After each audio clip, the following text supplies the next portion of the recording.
Good morning, Giants. Welcome to Wake Up with Giants TV. Have you ever wondered how to defy the conventional mind? Well, today we're going to break through some barriers, if I can speak. Here we go. Let's wake up the Giants.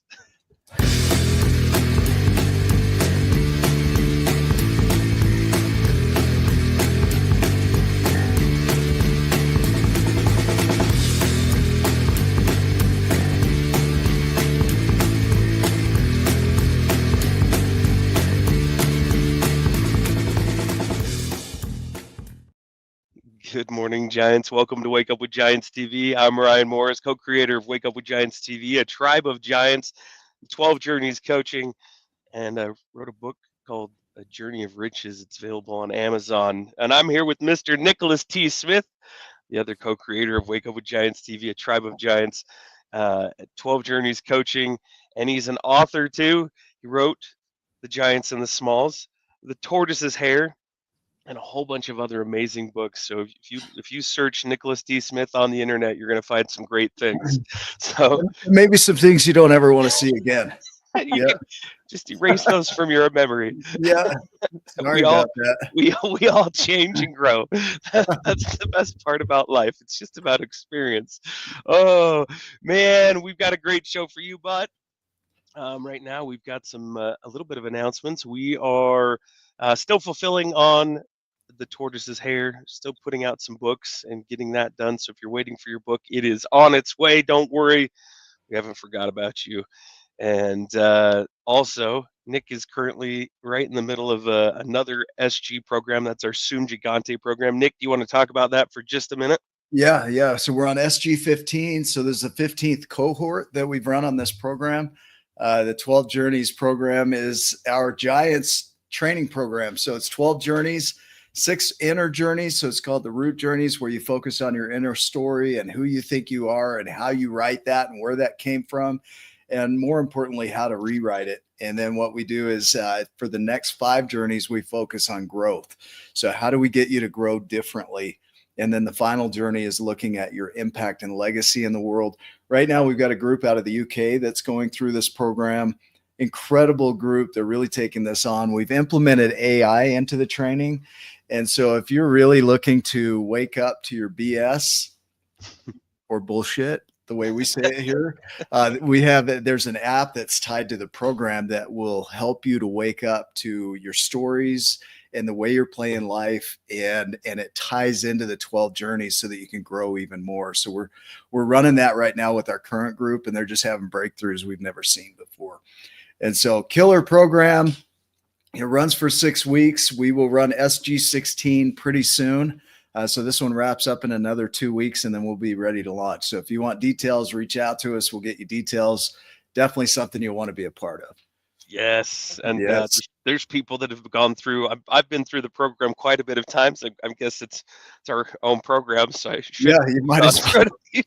I guess I'll do it. Why not? But there's people that have been through it 4 or 5 times because of every experience is unique and different, and there's other participants too that help contribute to that event, and it just, man, every time they're in a different position, different circumstance, and they're like, oh my gosh, look at this, oh my goodness, I'm at this level or this spot or whatever, and they have new breakthroughs, and it's incredible to watch them grow and shift and adjust and all the things that you do as you're traveling down your Giants journey in life. So if you're feeling like now's the time, I want to have some more tools in my tool belt and I want to change my life, this is an amazing program to go through, and Nick is an amazing facilitator too. Thank you. Yes. Well, with that, if there are any other things that I think so. Yeah. Freaking get over to YouTube and hit subscribe. Yes, and hit the alert button so we can go, so you know when we go live every single dang time. Yeah. 300 plus interviews like this, over 700 uploads on that channel. So go over there and check those out. But incredible interviews, incredible guests that we've had over the years. So we're going on almost 5 years now with this show. Best of the best, and for sure. So, and we have another one of the best of the best. So will you introduce our guest today? I would love to. So our guest today has dedicated her life to helping others achieve unimaginable personal growth. So her name is Katie Lynn Rojano. She's a wife, mother, psychotherapist, and transformational coach with over 20 years of experience in the field of psychology and personal transformation. She's worked with a diverse range of clients, including CEOs, mothers, entrepreneurs, and even individuals with complex backgrounds, guiding them toward their true potential. So Katie began her journey in psychology at the University of Seattle and went on to earn her master's degree at the University of Southern California.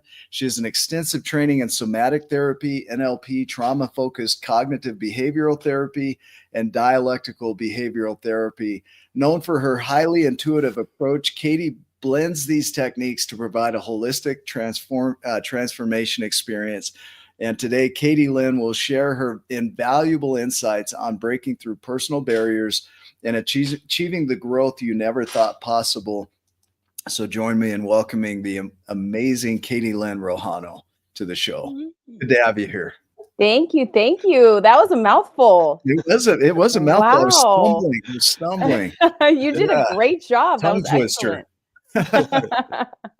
Yeah, we love just hearing journeys, like who you were, and we always, have a little bit of a formula we start with, but then we go way off course and it always ends up perfect. So, but we do look at, development as a foundation for everything of the story that we tell consistently recreates us in the world. We reaffirm ourselves or we recreate ourselves. And I want to start in your story, looking back at who you thought you were, maybe through development, family experiences. There likely was some identity there of who you thought you were, and then an awakening to who you made yourself to be today. Mm-hmm. Can you kind of guide us through that? Does that bring up stuff? Yeah. Oh, for sure. There's always a story. And the story of my story was, I was the good girl, the academic achiever, the athlete, and always ambitious, right? Always driven, always wondering, what else is out there? What more is there? I want to go see what might be beyond what everyone else is going for, And so early on in my teens, I decided, okay, I want to take my athletic career into my college years. That's my goal. And I want to go straight into a 4-year and lay out the American dream, right? Buy the beautiful home, have a cute dog, and also really glaring, as I look back, intimacy issues, right? And intimacy, when I say intimacy, I don't mean physical intimacy with a romantic partner. I'm talking about like intimacy of knowing myself, knowing who I am.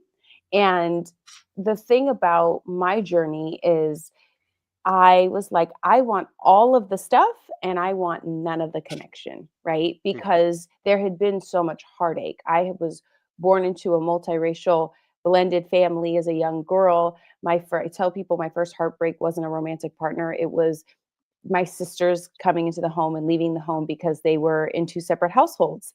And as a young girl, I really couldn't understand, those adult dynamics because I just wasn't at the maturity to do that. Right. So it was like, oh my gosh, now they're gone and I love them so much. And when you're a younger sibling, your older siblings are like your world. Right. And so it was really learning loss at a very early age. And the way that I decided to cope with that in my very juvenile mind was to just not attach, right. To just not make myself emotionally vulnerable to the heartbreak, which led to a lot of suppression, as you might imagine, in my later teen years and my early adult years.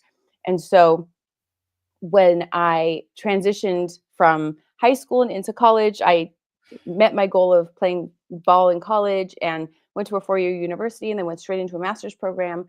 And then really had my first real relationship that ended in a way that I didn't expect, and then got injured. And so my athletic career ended, and then I finished up my bachelor's. So there's just stacking grief, right? Stacking these milestones of like, this is completing and this is completing and this is completing. And I had known myself as the athlete and the academic and the achiever. And now all of these things that I had attached myself to were coming to a completion, and me in my coping mechanisms never built the muscle of learning how to grieve, and never realized that in transformation there is so much grief, and grief is a real reflection of how we've loved and how we have connected. And so in that story, I tell people, God gave me the spiritual 2x4 and woke me the heck up, because I went down a road of antidepressants, anti-anxiety meds, alcohol, partying, binge drinking, meeting my first husband, finding out that we're expecting a baby, even though, we're using protection. I have, I find out, okay, I'm going to be a mom. So all of these things, all of these crutches, all of these vices, I let them go, because now, right, I'm the person, like, I want to be excellent. So I want to be a great mother. So let's take these all away. And then everything came up to the surface. Everything that I had been running from, everything that I had been trying to avoid or pretend like wasn't there, came up to the surface, because I was no longer numb. Right. And so that was the thing that kicked it off. The thing that kicked it off was I was the girl who, I got the house, I got I didn't get the cute dog at that point, but I do have one now. I got the house, I got the certificates, right? The bachelor's and the master's. I had the career. I was 13 days into my new job, new first professional job, when I found out I was pregnant, right? Everything on paper and front facing looked like, oh, she's really doing it. And behind the scenes was a mess. Just a mess. Okay, let's get raw. Is that enough material? Here. Yeah, no, it's perfect. Yes, right. Let's get into it. Exactly. Like this is it right here, because okay, when you get into your world like you did, and you've got all of this built up grief, trauma, developmental stuff that hasn't been faced yet, you'll face what are called, what we call triggers. So you'll get triggered, and you have a choice to make. You either start healing those triggers, or you let them own you and you start trying to numb out to them, right? And so you start avoiding them, you start putting on the facade and the show, and you're like, life is good, right? And you tend to see them more in relationship, which is so interesting to me. Like, you get into a relationship, you're by yourself, and you're like, I'm good. There's no feedback, right? Yeah, there's no feedback. I don't chew too loud. I'm walking around in my underwear all day. Like, I'm good. I don't smell.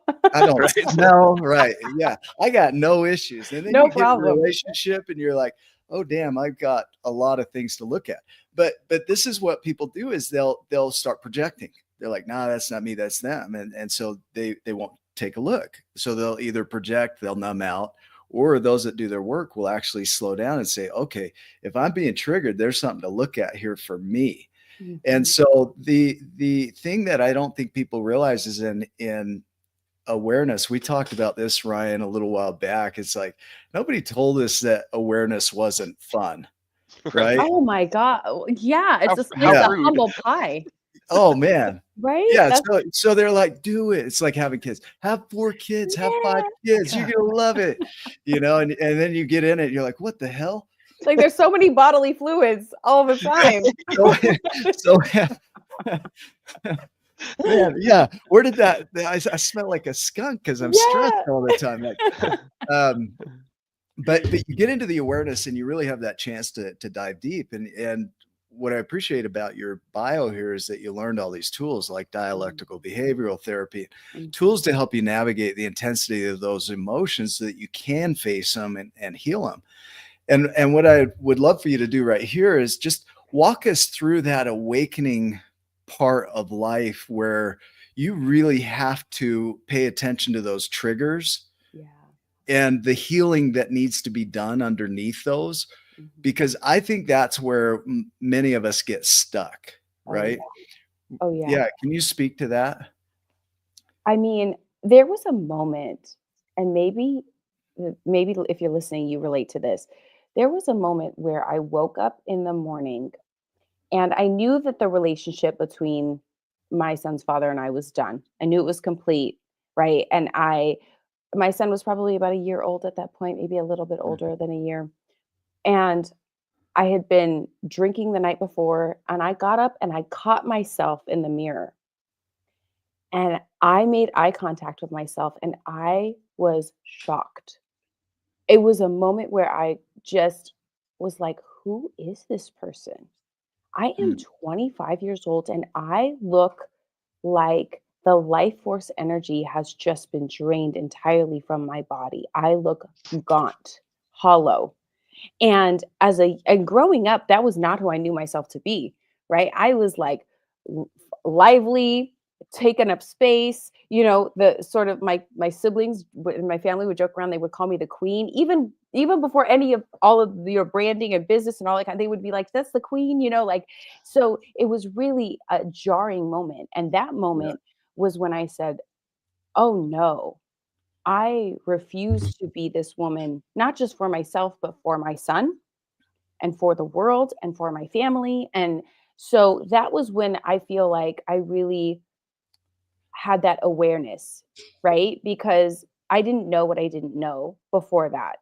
And I got curious and I started looking for books, right? Because my mentality at that point, up until that point, was that if I can learn it intellectually, then I can avoid the pain that comes as a result of these situations. I can Okay. protect myself better, which is why, Mhm. ironically, I went to school for psychology and I went to school for human behavior. And I studied this because I thought, oh, if I can know it up here, then I won't have to deal with the emotions that normal people who don't know about this stuff deal Just with. by knowing it, Yeah, right? just by knowing it, Yeah. right? And how many Yeah. times have we heard somebody be like, "Oh, yeah, I know that.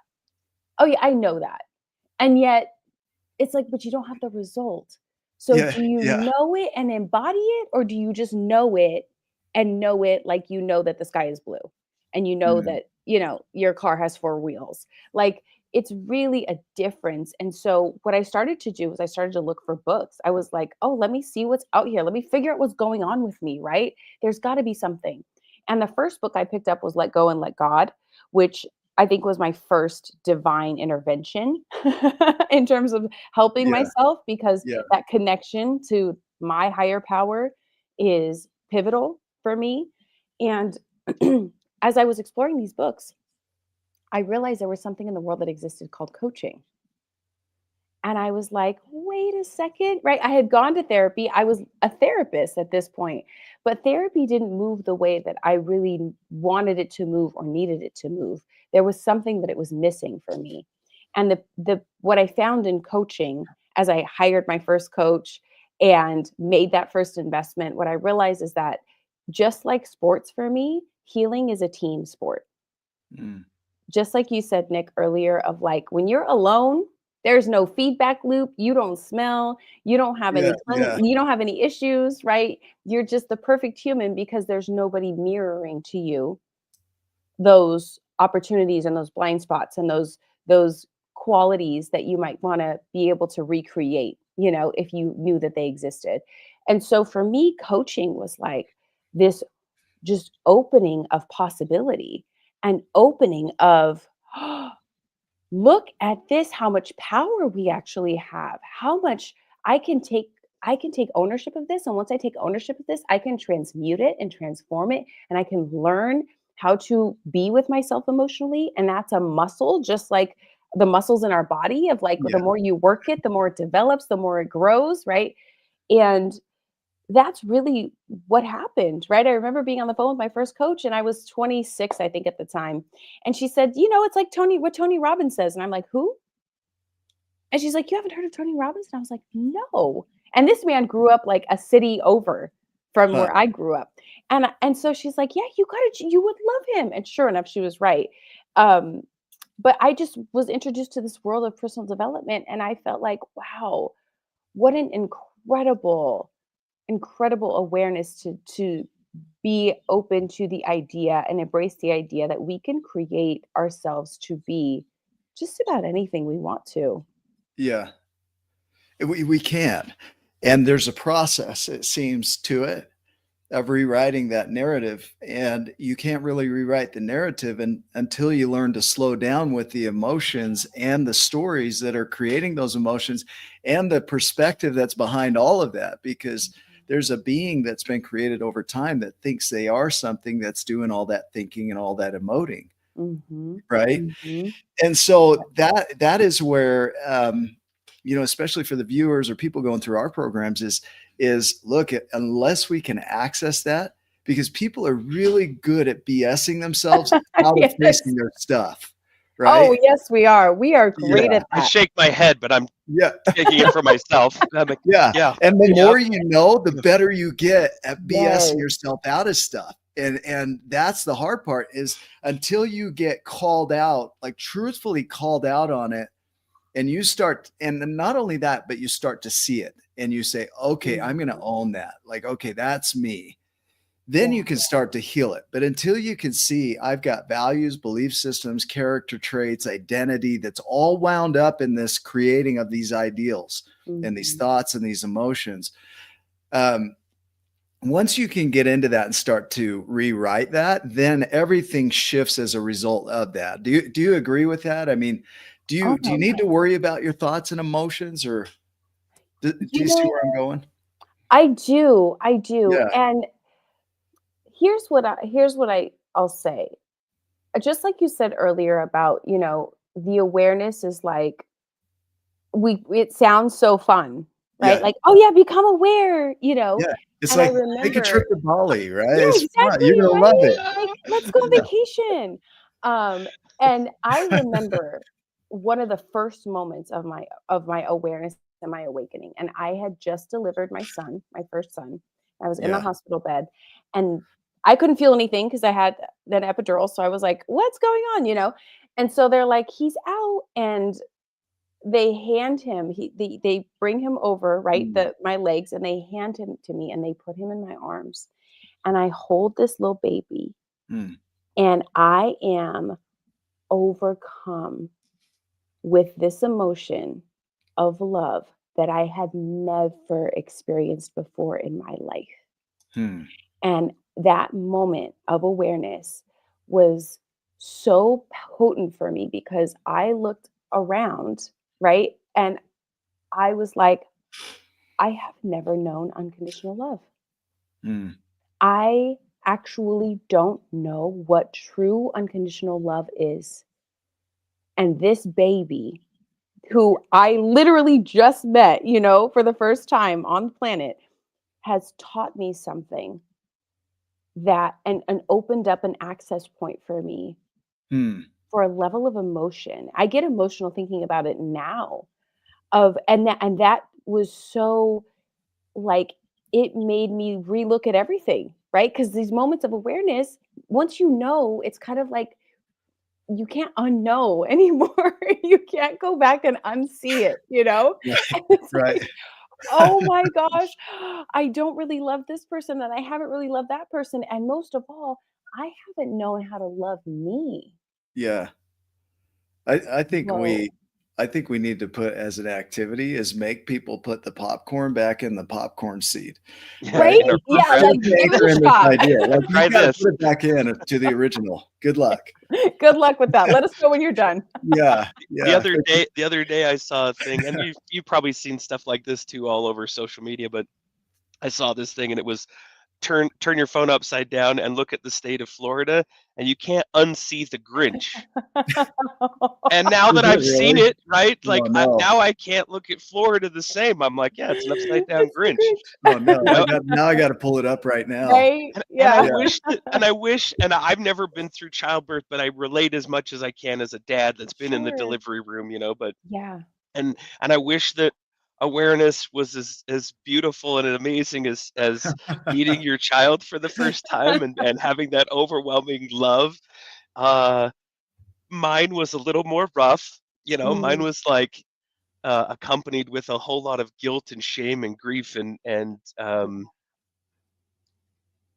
just overwhelmed on the opposite end of that spectrum of I don't even know where to begin now, because my Mm. whole life the popcorn popped, and my whole life that I've been living was now almost felt like a lie, Mm. almost felt like I was in this place of like Oh my gosh. I've been living my life this way for almost 40 years of my life based on how I perceived the world to be, how I thought I had to be in the world Mhm. based on my all of the things that have happened in my life, and I was trying to prove how much I was worthy of love. Mm. Thought I had to have all the cars and all the house and the kids and the dog and everything like that, and we had the dog, so I can relate to what you went through, and then there's this spot where yeah, see? That is I hilarious. But keep going, man. Had to pull but I that up. but I felt almost like my life was a sham. I felt despair. Mm. Thank goodness that I ran into, um, it said Steve Hardison. It might be. I thank goodness I ran into a Nick Smith Mhm. because, Mhm. um, I think I'm not 100% sure, but I'm about 99.99999% sure that God put Nick Smith in my path. Mhm. That, that we were meant to be right in that moment because I had started to wake up to how I was living my life. And Nick, being Nick, gently, because he's the gentle giant, helped me through that. Loved me through some of the most difficult points in my life. And I can imagine. I just wanted to share this because there were so many parallels as you were talking about your life. I'm like, yep, yep, yep. And I'm sure people at home, in their own way, were feeling this too. Um, when you, and this is for you, Katie, the next question is, as you're going through that part where Mhm. you feel like I felt, Yeah. then what? Like where do you go from there? How do you pick up the pieces and start moving forward? What do you do? What did you do? Yeah. Oh my gosh. First I want to acknowledge and just honor you because I your share evoked so much emotion in me as I resonate deeply with the aftermath, right? This moment of awareness and now you can't unsee it. And now, what are you going to do about it? You going to continue to act like you never saw it in the first place, or are you going to actually face it? And what it sounds like you chose to do was to face it, right? And resource yourself with a coach like Nick or somebody who really could see you in your truth as you navigated it. And for me, I I had to go make amends. I had to go make amends with myself, with God. I went to God. I said, I am so sorry. I didn't know. And I was so in my ego. I was so in my like inaccessibility, right? I remember my dad and I, the only argument my father and I have ever had in terms of like yelling at each other, right? Like really heightened. And he didn't yell at me. Let me clarify that. I yelled at him and he stood steady and was just like, I'm just trying to tell you, I'm just trying to put Mm. this in front of you. And he had said, don't marry this man. Like, I'm just telling you, like, if you want to marry him, give it a little more time. If you want to spend forever. And he was just trying to protect me. And I was so in my righteousness Mm. and my indignance and these things, right, that we develop to protect ourselves to, it's like a glass house. And what I did was I got to go back and I got to make amends. And I got to make amends and say, God, I'm sorry I ignored you because Lord knows God was trying to wake me up, and I was just ignoring the signals. My dad even stood with me at the top of the aisle on the wedding on the day of the wedding was like, you don't have to do this. If you don't want to do this, we can go. I'll take you out. We'll get in the car. You can, you know what I mean? And I felt my intuition in my body. I felt it, acknowledge that, right? Peak that. And I think people listening will resonate, and when you feel that knowing in your body. And I ignored it. And Mm. I said, no, I'm ready.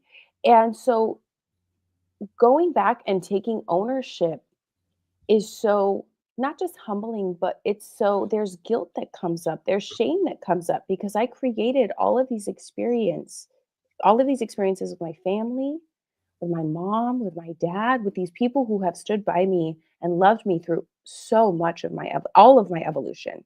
And going back and saying, "Hey, I am so sorry.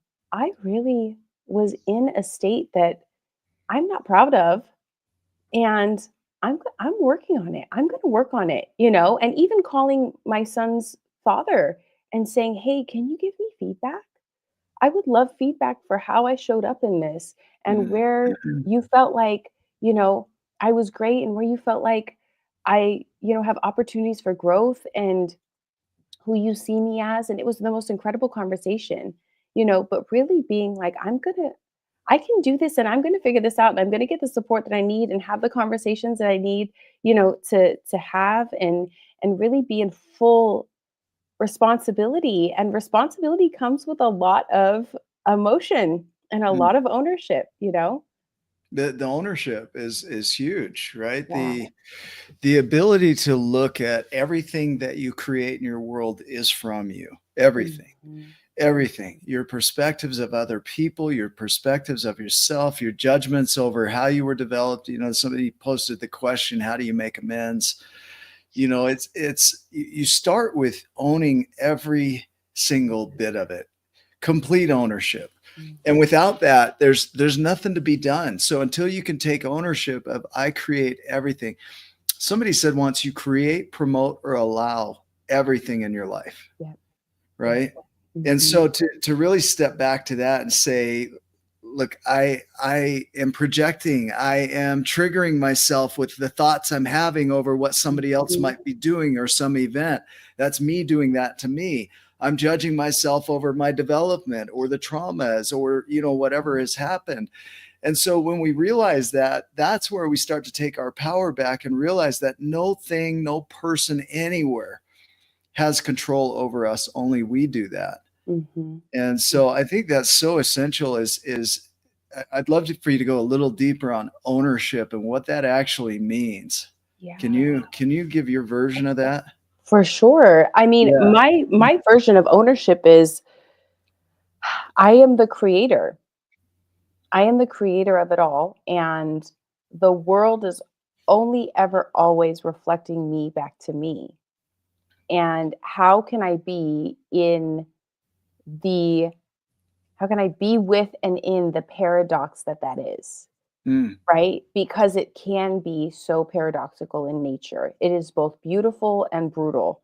It is both Hmm. bitter and sweet, right? mm, And so for me, it's like that awareness of, okay, I love the statement or the idea of like, it takes two hands to clap, right? And so there's B, and then there's everything else in the world that I'm sort of bumping up against and mm, making this noise. And how am I showing up to that experience? What are the thoughts that I'm thinking? What is the meaning that I'm making? What is the energy that I'm bringing to every interaction, including the mm, interactions that I have with myself? You know, and that to me is the ownership of like, can I be so present to the best of my ability, because this is a work in progress. This is like a practice every single day of like, can I be so present to what is unfolding with me that I can make a choice in any given moment to the best of my ability consciously of how I'm going to show up and how I'm going to make meaning and what story I'm going to write for today. mm. We like to assign the responsibility of our lives over to other people or other situations, You right? know, It's easier to do. it's It's easier. avoidance, right? It's It Uh-huh. looking really in the mirror. is. It really is. My husband and I were having this conversation the other night when we were on a date, and I said, babe, it's so fascinating to me because we can say that we want freedom, Yeah. and freedom comes with so much responsibility. That freedom is so deep. You have to be fully online to be free. And what I mean by Mm, that is like fully spiritually online, fully emotionally online, fully intellectually online. The level of awareness required for freedom and responsibility required for freedom means that everything that happens is you. mm. And that is so liberating, right? Because it's like, yeah, it's me. And then it's so gutting because Yeah. things will unfold and you're like, yeah, that's me. Yeah. Who is it? Nathaniel Brandon said that no Mm. one is coming to rescue you. Right. Yeah. And when you Yeah. realize that, oh my God, Like, dude, that's shoot, like, Nick, no yeah. one. Nobody, come on. Like, but we get taught that just stay long enough.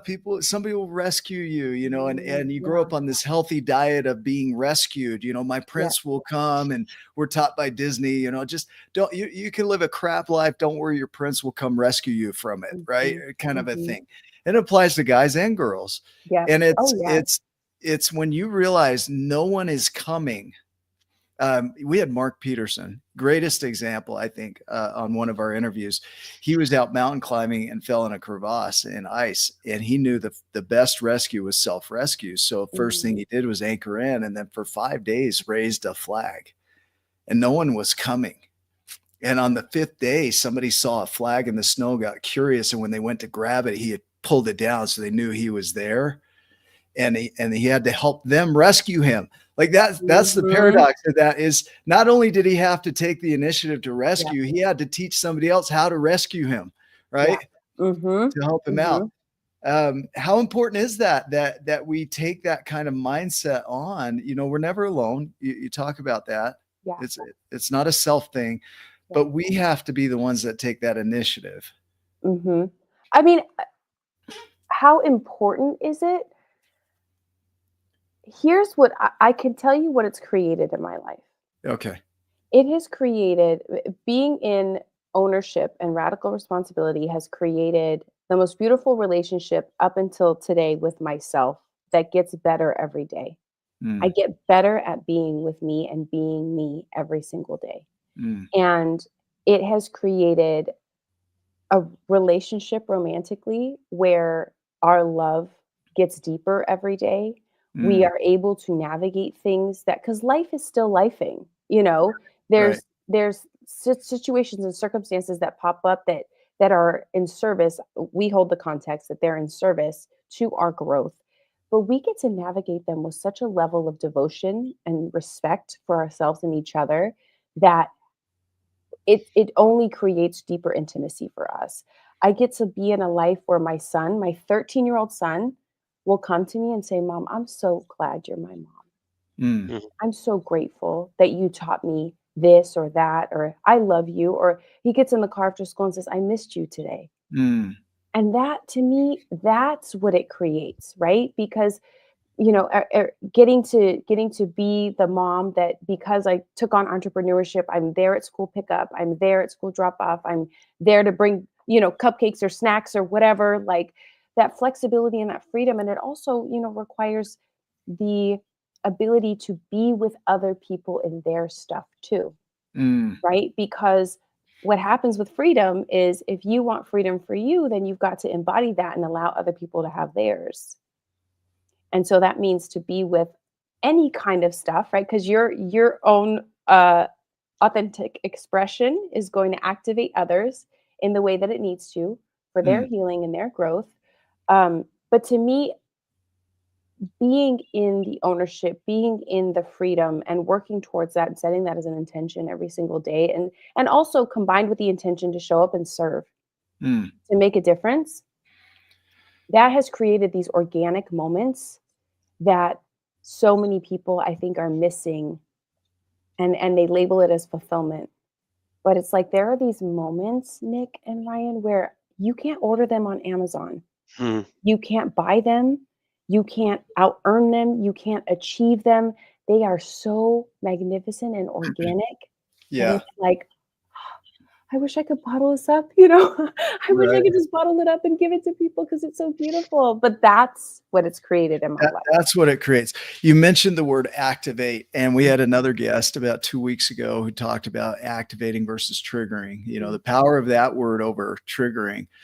And that's what, you know, we activate in other people. We get activated by other people. And that is such an amazing word, because when you turn it from triggered to activated, it's really what it is it's saying, hey, you're activated now. What are you going to do with it? Yep. You know, I know Ryan in his coaching with his clients, he sits and he'll call them, he'll shoot them straight, you know, and he'll activate them in such a way that they have to look at what he's bringing to them. Yeah. That wasn't Right. always a thing, by the way. Yeah. I wanted people to like me more than I wanted them to heal for a while. And your husband was one that woke me up to some of that, by the way. Mm-hmm. And Lindsay Cap as well. Yeah. Sometimes like those, there's the gentle, loving nudges, and then there's the what I call the punch to the jugular. You know, like but it's still you need both, right? You need both. Yeah, I had a moment with Steve, right? Steve Hardison, and I said, "So Steve, I have a silly question for you." He goes, "Okay, go for it." I said, "So you mean to tell me that we choose? That there's nothing to find. There's no authentic self to find. There's no purpose to find. That we choose it." And I was so curious, right? Because I love being alone. I'm like, "Oh, really, Steve? We just choose it?" And he goes, "Isn't that what you've been doing the whole time?"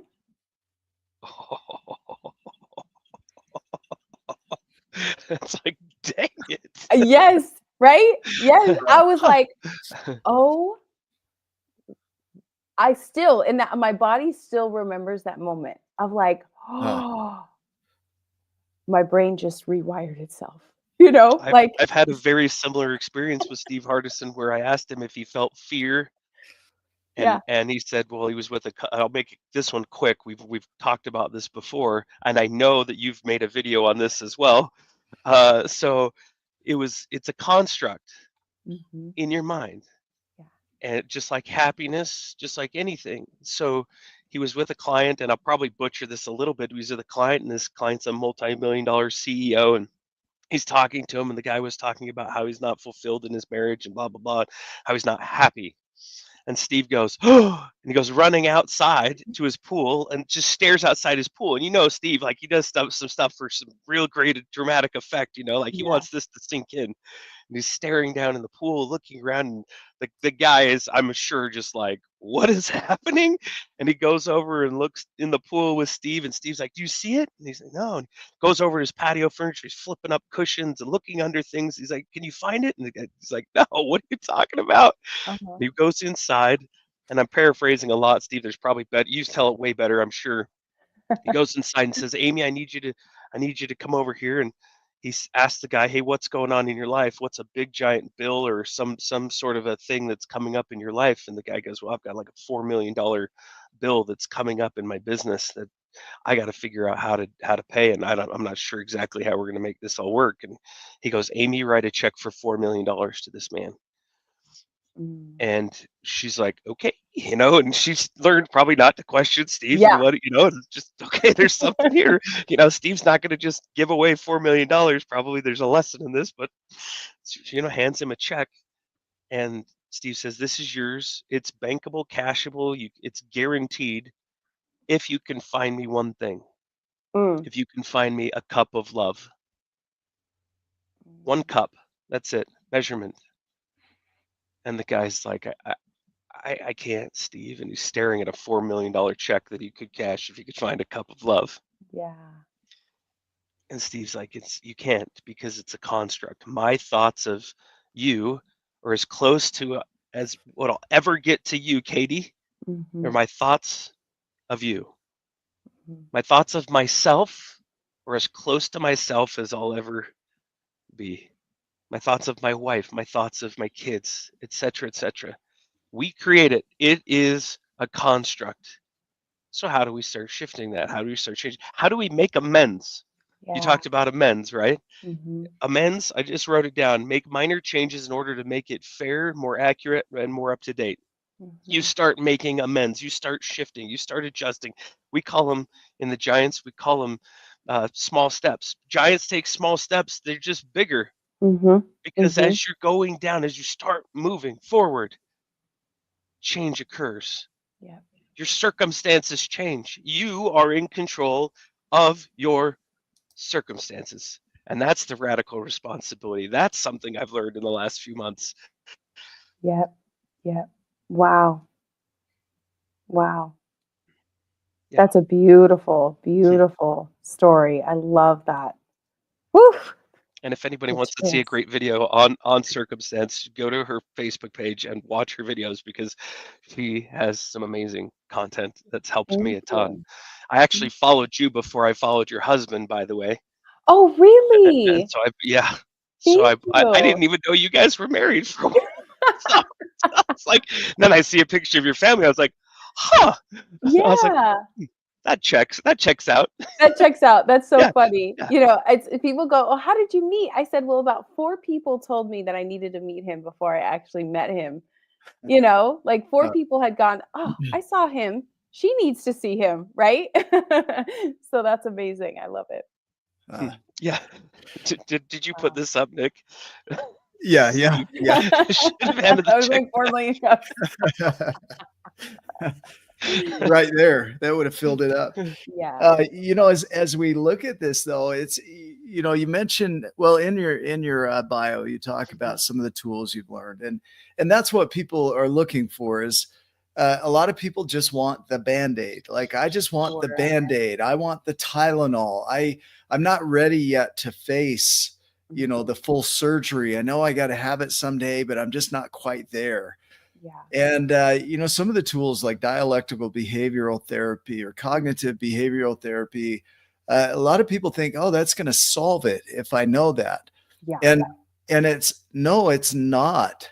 Yeah. That is the Tylenol. That is the Band-Aid. That is the thing that's going to get your mind back so you can do your work. Because I see people that lose their minds, Yeah. absolutely lose their mind. They get so triggered that all they can see is the negative and the fear in the world, and they cannot see it any other way. And so the first thing we do is we soothe the body, right? First thing is, I don't care about your thoughts. Now, it doesn't mean I don't care about you. What I care about is, let's get you back here because Yeah. you're not here. And then when we get there, then we can get into Yeah. those things, right? Can you Yeah. share some of these tools with us and why you chose this tool belt? Yeah. Is that what? Oh, sure. Well, here's one thing I'll say before I share a tool. I actually developed my own proprietary process called the Power Yeah, Process, and it yeah, is literally a blend of all of these tools, and it is cool. in service to creating awareness. So it's powerful, and I love it, and that's why I call it the Power Process. But Yeah. before we even get to that, there is a faulty thinking system Mm, that I've seen in quite a few people, and I used to have it myself. yeah. And that is that something could be done, that something could be complete. Mm, And in this world that I we see live what in you mean. here now, Yeah. there, everything is only ever always in Like, progress. I thought I healed that. I should be Yes, I healed should by know now. I better. should know Right. yes, better. Yeah. yes. Why am So I when, experiencing this again? yes, exactly. Or that I could fix my relationship. Mm, And it's like your relationship is a living organism that is a part of planet Earth. And this is where I love to look at nature because nature's was showing us, look at this is the laws of this planet that we live on. This is a mm. part of this being here now in this experience is like the trees change, seasons change, weather changes. Everything is only ever always being nurtured and in process. And I love ABB. And why would I We be do any too. different, right? Imagine me going, "Hey, Nick, I'm gonna go to the gym and I'm gonna do 50 squats and I'm gonna have the butt I've always dreamed of. I'm gonna have Done. the glutes and then I'm done. Fixed. I'm done." Right? Yeah. And Yep. you're gonna be like, "Okay, Katie, good luck with that," but that's what we have this faulty thing of I'm gonna get there. Yeah. And it's like you're here. There Yeah. is no, you're just here. And so to me, these processes, these tools are to support with the nurturing of the There process. there really is never a there. No, there's never a It just there, doesn't right? exist. Go get it with Yeah. the cup of love. Go fill Yeah. it. Go fill Yeah, it. yeah, it's Right. right where the cup of love is. Yeah. It's Yeah. sitting in the same spot As soon on the as you same shelf somewhere. yeah, Yeah. exactly, right? It's gonna be right next Yeah. to it. Mm. Oh, So huh. to me, So that that's the tool belt, you know? you see that, you can't really see it, but I'll try and pull it up close. That X right there, I'm going to do a video around this because, as far as the X goes, what a useful letter. You think about it. In Christianity, X was the symbol for chi, which was the symbol for Christ and all that. And that's, different topic there, but X is also the unknown. It's also the known. It's the solution. So when you do find the solution, it's the solution. Yeah. X is something that shows affirmation for something. X shows disagreement with something. X is you. X is where you are. X is where you're going. It's the idea that we think there in terms of there, but there is no there. There is this, that X there that we kind of reach for. And, we always say, you are where you're supposed to be. You're doing what you need to be doing. But when we think in terms of now, that we're always present, and true freedom happens now. It's not a there thing. And love happens now in the moment. And so when we think in terms of that, it pulls you back to right here, which is the only place you have to do any of this work. And if we can't get you right here, there's nothing we could do for you. Yeah. We have to get you back here. Yeah. So for sure. For yeah. sure. And one of the things that really changed the game for me is that idea, right, of being here, accepting here, and then identifying where in my life I am still sustaining and contributing to a belief that I can't. And where I started looking in my world for physical manifestations of a belief or behaviors that I subscribe to, I can't. And I began to go, is that true?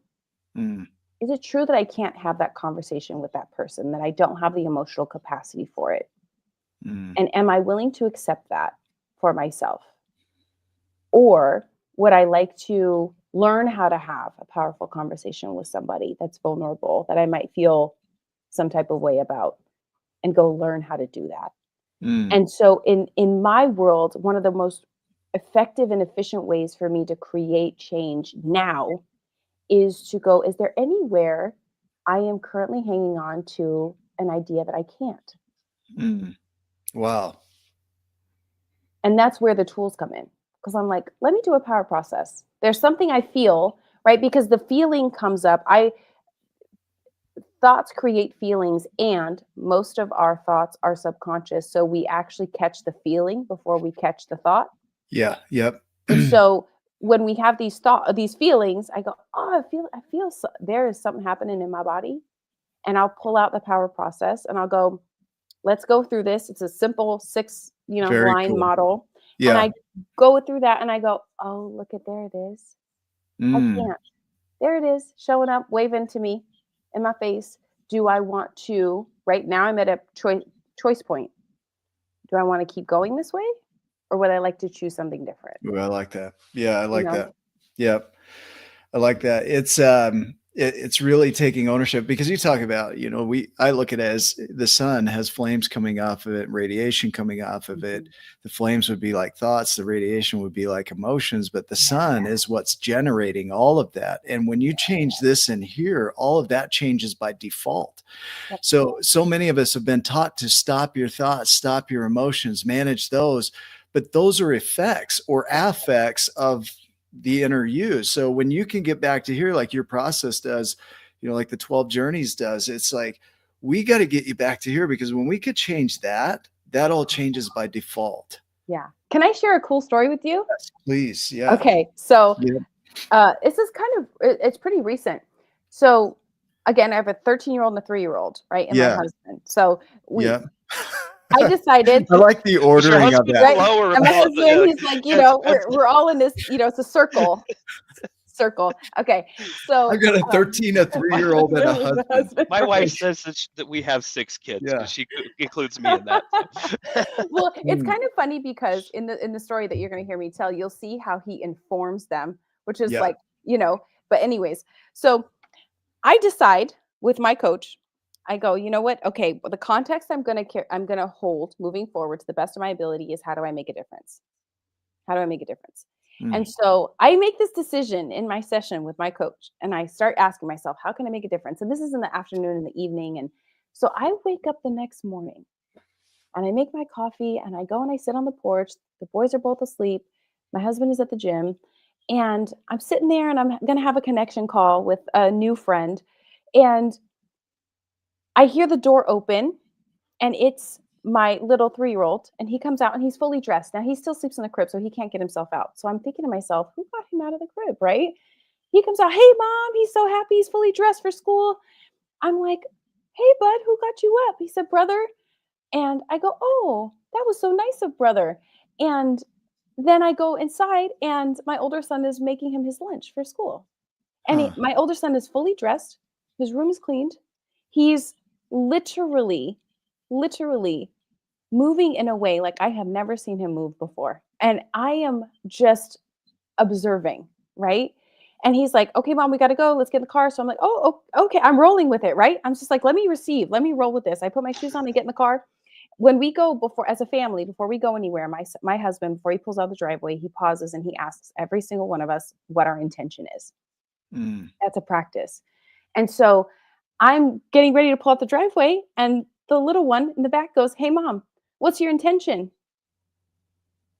I said, oh, my intention is to ask myself how I can make a difference today. And he goes, okay. And then he goes around the car to his brother and himself.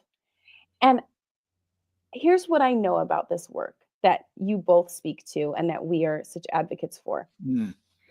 I didn't tell them I changed, but I woke up to 2 boys who moved like they were making a difference that morning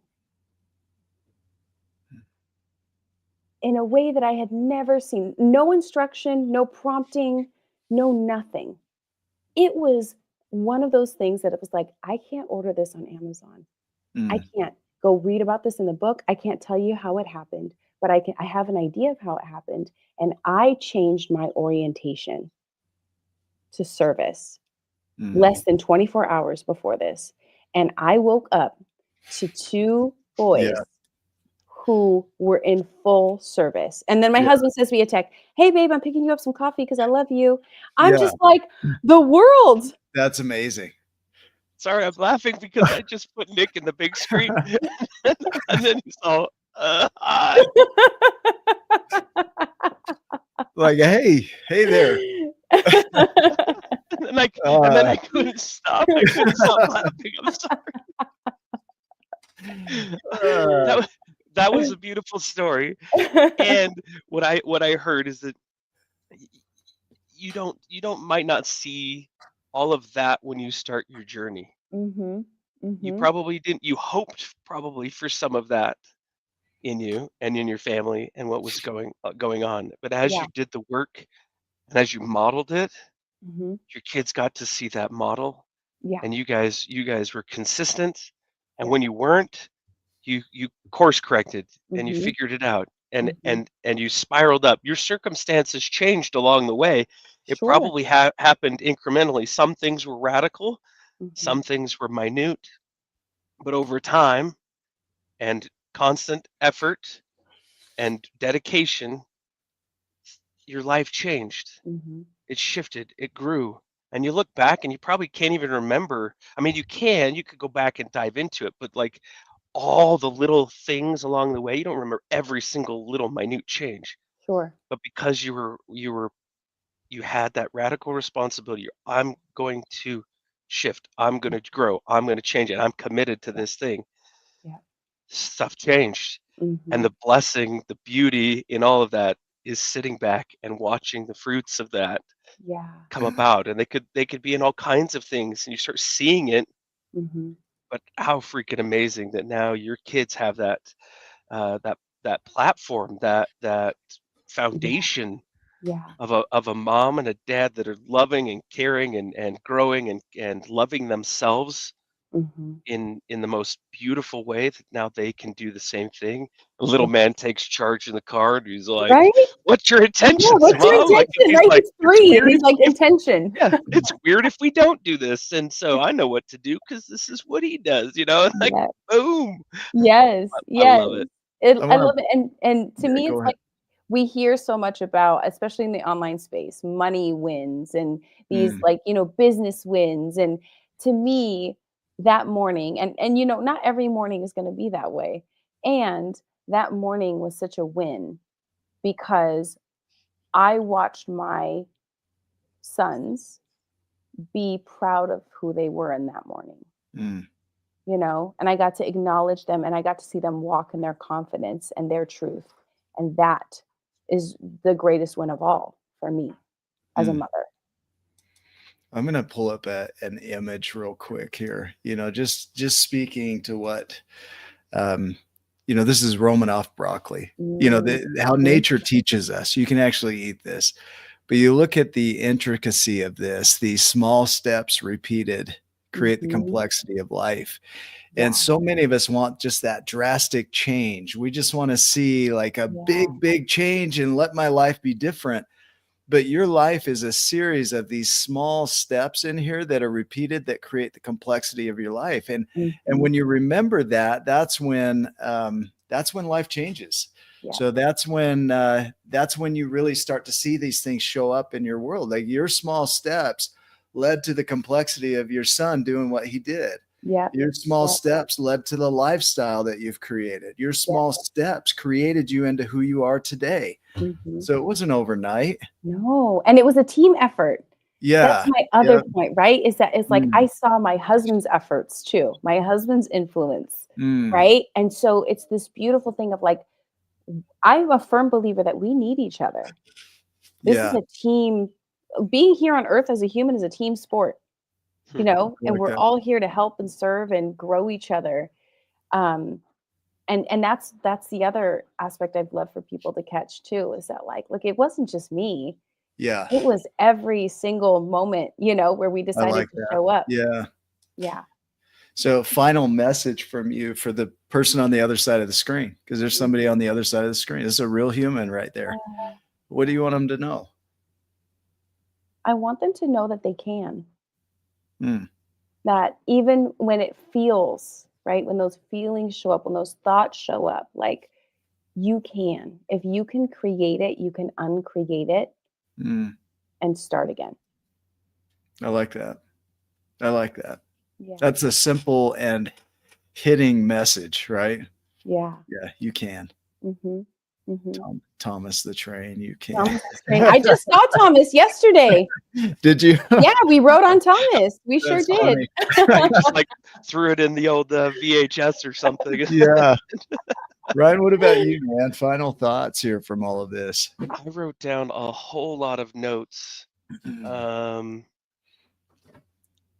when life hits you with the 2x4, because it will. Mhm. It Mhm. does. It feels like a 2x4 when you make eye contact with yourself in the mirror and that popcorn seat is unpopped. Mhm. And you you you could try to stuff it and hide it, but you'll always know.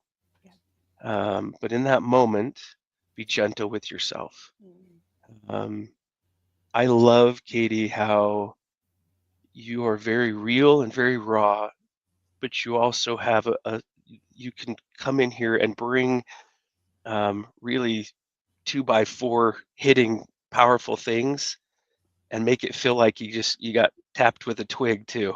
Mm. And you bring a softness and to something that can feel very heavy. And there's some people that definitely that need that Mm. as they've been hit by the 2x4, because most of the time they're probably hitting themselves with the Oh, 2x4 because they're the ones that are feeling that shame, the guilt, the grief, that all of those things, and then they're floundering and struggling to find a way to maybe not feel that way, and that mhm. comes through ways of coping with grief that are maybe less healthy. Yeah. You come in and you teach them a better way, and you show them, hey, look, no, let me teach you, let me guide you. Mhm. You can do this. And so I love that you said that you can, that you're worth it, that your family dynamic can be like Katie's, where maybe it's not your family, maybe it's all of your circle of influence. The people that you touch in your life can look back and go, "Oh my gosh, because of this," they just start acting a new way, and then they ripple it out into their world. Those are what we call the legacy moments. You're Mm-hmm. leaving a legacy. Your legacy is beautiful. Your family is beautiful. Who you be, it I don't know of a better way. It oozes from you. That sounds gross. Speaking of bodily fluids earlier with kids, like Right. it just expresses. It is you. And so thank you so much for being on our show, for talking to whoever is going to watch this now or in the future, and for just helping us in our own journey too. Nick and I talk all the time about how this is amazing. Every single week we get to sit with a different coach for Yeah. an hour and dive in, and I think maybe we get more out of it than just about anybody. So selfishly, thank you. Thank Yeah. you for your perspective and who you're being in the world. We appreciate you so much. Thank you. Thank you both for creating this space. Oh, what an honor. What a pleasure. What fun. Yeah, This is cool. so fun. You're Thank welcome. you. You're welcome. We really do benefit, 300 plus interviews like this. Yeah. You learn a few things, just a couple. A few little nuggets here and there, Yeah. We've had incredible people on the show, and we're not done. Yeah. That's the beauty, is we're not done. And that's the journey of life, is you're never done. And if you think you're done, then it's time to pick back up, because you're not done. Not Right. done. So Uh-huh. just get back to it. And the power of giving yourself grace for where you are, you are where you are. You're where you're supposed to be right now. You're learning what you need to learn right now. And that's going to carry you to where you're going next. It's like all of this is tied back to the individual. Is you are your solution. You are the one that's creating your challenges. And man, people might hear this and go, how dare you say that I'm creating my challenges? And when they can hear this, they'll go back and watch this video and say, oh my gosh, it was in my face the whole time. Yeah. And it's such a relief, because situations in life are going to come up that are going to test you. And what you've given today is a journey and a sampling of how to navigate that when it does, because you are not that. Yeah. Right. Yep. Mm-hmm. And so that's what I think I appreciate most out of all of these shows, is I get to sit with people like you and just hear your journey. And in witnessing your journey, my neurons are firing just in the witnessing. The mirror neurons are just going like crazy. Oh, I want to do that, but it's a sampling of what's possible for me in this world. Right. And so thank you for being a demonstration of what's possible in this world. Thank you for your wisdom, your philosophies. Thank you for the challenges you've faced that, we only touched on them.